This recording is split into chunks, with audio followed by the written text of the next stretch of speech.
Pour 10 personnes diagnostiquées avec un cancer du foie, seulement 2 ont des tumeurs primaires. 8 sur 10 ont des tumeurs secondaires, métastatiques. Quant aux tumeurs primitives, les plus fréquentes sont le carcinome hépatocellulaire, ou carcinome, provenant des cellules du foie, et le carcinome cholangiocellulaire, provenant des cellules des voies biliaires. Le cancer hépatocellulaire est principalement 2 maladies en une, car il survient presque toujours dans le contexte d'une cirrhose du foie. La cirrhose est une modification secondaire du tissu hépatique dans le contexte d'une inflammation chronique qui survient soit dans le contexte d'une hépatite virale, B et C, soit dans le contexte de substances toxiques, alcool, composés chimiques, etc., ou de maladies auto-immunes du foie. Une chaîne séquentielle se construit. Hépatite, cirrhose du foie, carcinome hépatocellulaire. Le carcinome cholangiocellulaire n'a pas de lien clair avec la cirrhose du foie et survient généralement sans conditions préalables obligatoires. Comme pour les autres maladies oncologiques, les tumeurs primitives du foie comportent 4 stades. La différence entre les premiers, deuxième et troisième stades est la propagation locale de la tumeur dans le tissu hépatique, du plus petit au plus grand. Le 4e stade est caractérisé par la présence de métastases à distance, vers d'autres organes. Le cancer hépatocellulaire est détecté en même temps que la cirrhose du foie, ou dans le contexte d'une cirrhose existante, il n'y a donc pas de symptômes spécifiques du cancer. Les symptômes courants de ces maladies, 2 en 1, sont une augmentation du volume de l'abdomen, une lourdeur dans l'hypocondre droit, une faiblesse générale, un jaunissement de la peau et de la sclérotique, ainsi que des saignements de varices de l'œsophage, qui surviennent généralement comme complication de la cirrhose.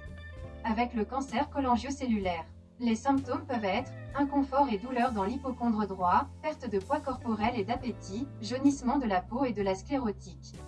Le programme de diagnostic pour les personnes atteintes de cirrhose du foie consiste en un dépistage régulier, qui comprend un suivi de la charge virale, en cas d'origine virale, un examen échographique du foie, des consultations d'un infectiologue. Si, selon l'examen échographique, il existe une suspicion de formation de foie.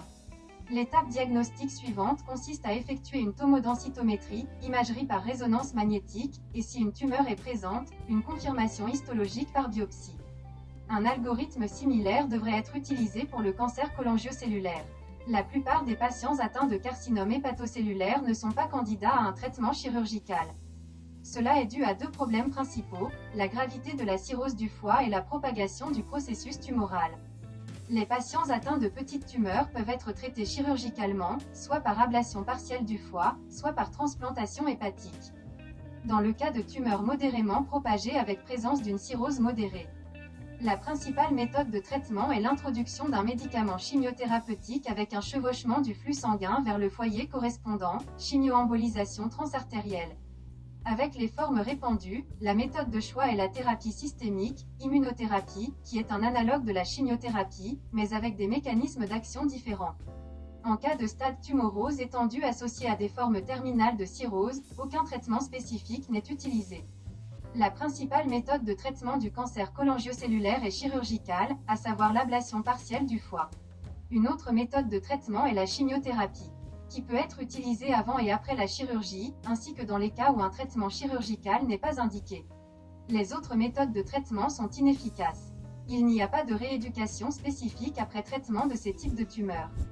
Il existe 2 manières principales de demander une aide spécialisée. Référence d'un médecin de famille ou d'un spécialiste restreint, infectiologue, échographiste, gastro-entérologue, chirurgien, ayant détecté cette pathologie, et candidature directe via Messengers, téléphone ou courrier. J'assure une assistance conseil et je me spécialise également dans le traitement de cette pathologie.